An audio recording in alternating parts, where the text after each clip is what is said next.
Levítico 14. A lei acerca do leproso depois de sarado.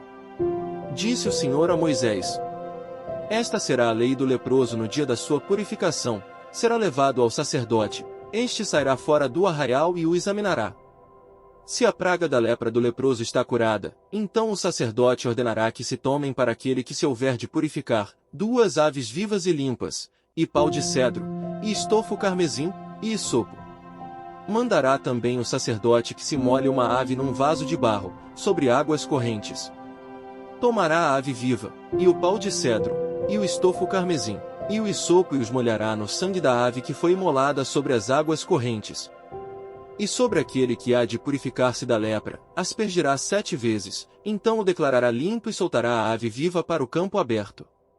Aquele que tem de se purificar lavará as vestes, rapará todo o seu pelo, banhar-se-á com água e será limpo, depois, entrará no arraial, porém ficará fora da sua tenda por 7 dias.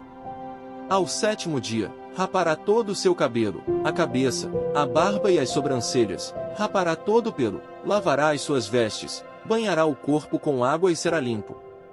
No 8º dia, tomará 2 cordeiros sem defeito, uma cordeira sem defeito de 1 ano, e 3 dízimas de 1 efa de flor de farinha, para oferta de manjares, amassada com azeite, e separadamente 1 cestário de azeite. E o sacerdote que faz a purificação apresentará o homem que houver de purificar-se e essas coisas diante do Senhor, à porta da tenda da congregação, tomará 1 dos cordeiros e o oferecerá por oferta pela culpa e o cestário de azeite, e os moverá por oferta movida perante o Senhor.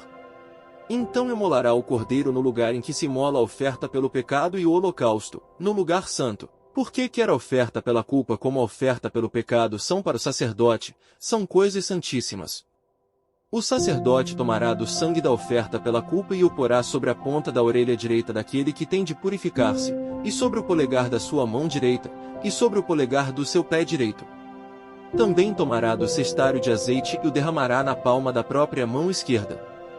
Molhará o dedo direito no azeite que está na mão esquerda e daquele azeite aspergirá com o dedo, 7 vezes perante o Senhor. Do restante do azeite que está na mão o sacerdote porá sobre a ponta da orelha direita daquele que tem de purificar-se, e sobre o polegar da sua mão direita, e sobre o polegar do seu pé direito, em cima do sangue da oferta pela culpa. O restante do azeite que está na mão do sacerdote, pô-lo-á sobre a cabeça daquele que tem de purificar-se. Assim, o sacerdote fará expiação por ele perante o Senhor. Então o sacerdote fará oferta pelo pecado e fará expiação por aquele que tem de purificar-se da sua imundícia. Depois, imolará o holocausto e o oferecerá com a oferta de manjares sobre o altar, assim o sacerdote fará expiação pelo homem, e este será limpo. Se for pobre, e as suas posses não lhe permitirem trazer tanto, tomará um cordeiro para oferta pela culpa como oferta movida, para fazer expiação por ele, e a dízima de 1 efa de flor de farinha, amassada com azeite, para oferta de manjares, e 1 cestário de azeite, 2 rolas ou 2 pombinhos, segundo as suas posses, dos quais um será para oferta pelo pecado, e o outro, para o holocausto. Ao 8º dia da sua purificação, os trará ao sacerdote, à porta da tenda da congregação, perante o Senhor. O sacerdote tomará o cordeiro da oferta pela culpa e o cestário de azeite e os moverá por oferta movida perante o Senhor. Então o sacerdote imolará o cordeiro da oferta pela culpa, e tomará do sangue da oferta pela culpa, e o porá sobre a ponta da orelha direita daquele que tem de purificar-se, e sobre o polegar da sua mão direita, e sobre o polegar do seu pé direito. Derramará do azeite na palma da própria mão esquerda, e com o dedo direito, aspergirá do azeite que está na sua mão esquerda, 7 vezes perante o Senhor. Porá do azeite que está na sua mão na ponta da orelha direita daquele que tem de purificar-se, e no polegar da sua mão direita, e no polegar do seu pé direito, por cima do sangue da oferta pela culpa. O restante do azeite que está na mão do sacerdote porá sobre a cabeça do que tem de purificar-se, para fazer expiação por ele perante o Senhor. Oferecerá 1 das rolas ou 1 dos pombinhos, segundo as suas posses, será um para oferta pelo pecado, e o outro, para holocausto, além da oferta de manjares. E assim, o sacerdote fará expiação por aquele que tem de purificar-se perante o Senhor. Esta é a lei daquele em quem está a praga da lepra, cujas posses não lhe permitem o devido para a sua purificação. A lei acerca da lepra numa casa. Disse mais o Senhor a Moisés e Arão: Quando entrardes na terra de Canaã, que vos darei por possessão, e eu enviar a praga da lepra a alguma casa da terra da vossa possessão, o dono da casa fará saber ao sacerdote, dizendo: parece-me que há como que praga em minha casa. O sacerdote ordenará que despejem a casa, antes que venha para examinar a praga, para que não seja contaminado tudo o que está na casa. Depois virá o sacerdote, para examinar a casa, e examinará a praga. Se nas paredes da casa há manchas esverdinhadas ou avermelhadas e parecem mais fundas que a parede, então o sacerdote sairá da casa e a cerrará por 7 dias. Ao 7º dia, voltará o sacerdote e examinará. Se vir que a praga se estendeu nas paredes da casa, ele ordenará que arranquem as pedras em que estiver a praga e que as lancem fora da cidade num lugar imundo, e fará raspar a casa por dentro, ao redor, e o pó que houverem raspado lançarão fora da cidade, num lugar imundo. Depois, tomarão outras pedras e as porão no lugar das primeiras, tomar-se-á outra argamassa e se rebocará a casa. Se a praga tornar a brotar na casa, depois de arrancadas as pedras, raspada a casa e de novo rebocada, então o sacerdote entrará e examinará. Se a praga se tiver estendido na casa, há nela lepra maligna, está imunda.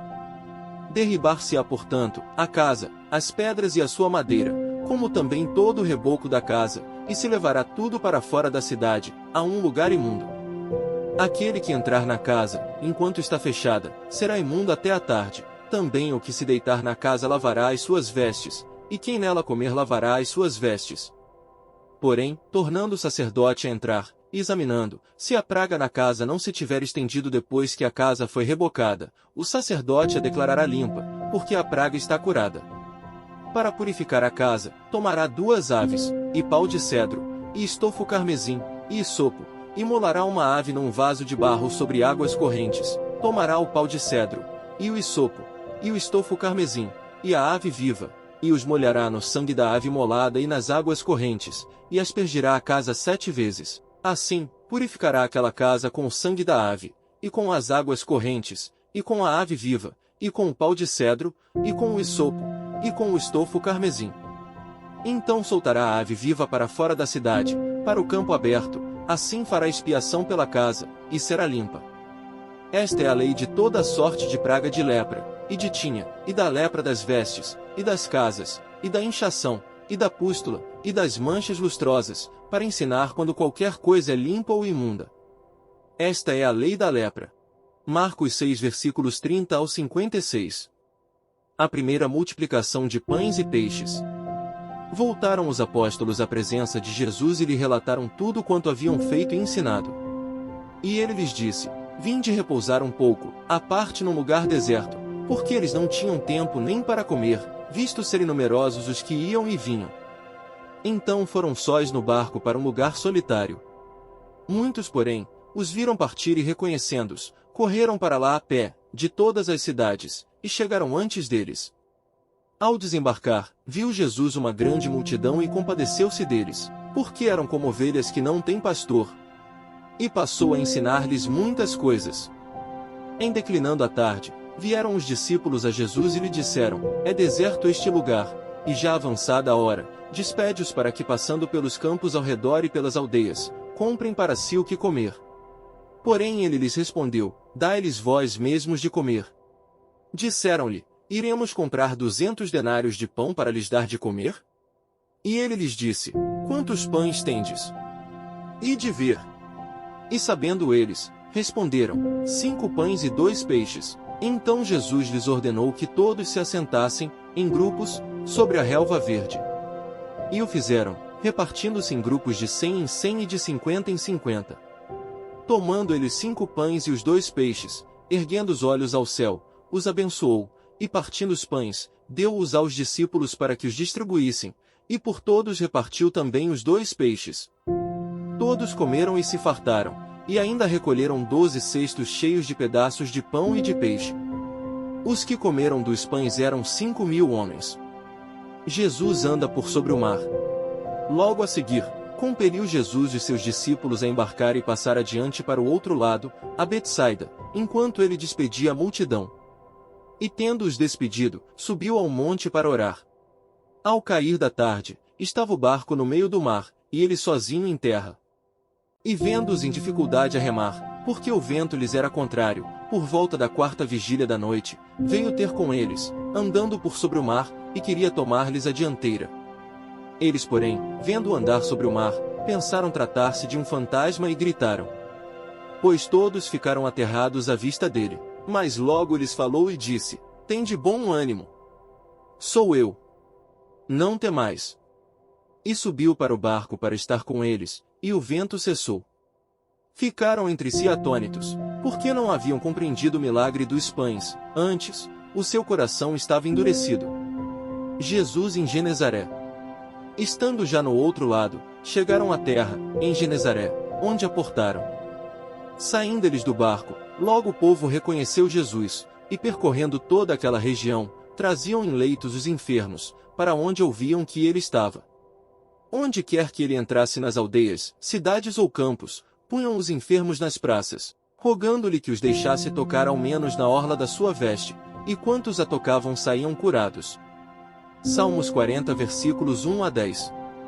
Esperei confiantemente pelo Senhor, ele se inclinou para mim e me ouviu quando clamei por socorro. Tirou-me de um poço de perdição, de um tremedal de lama, colocou-me os pés sobre uma rocha e me firmou os passos. E me pôs nos lábios um novo cântico, um hino de louvor ao nosso Deus. Muitos verão essas coisas, temerão e confiarão no Senhor.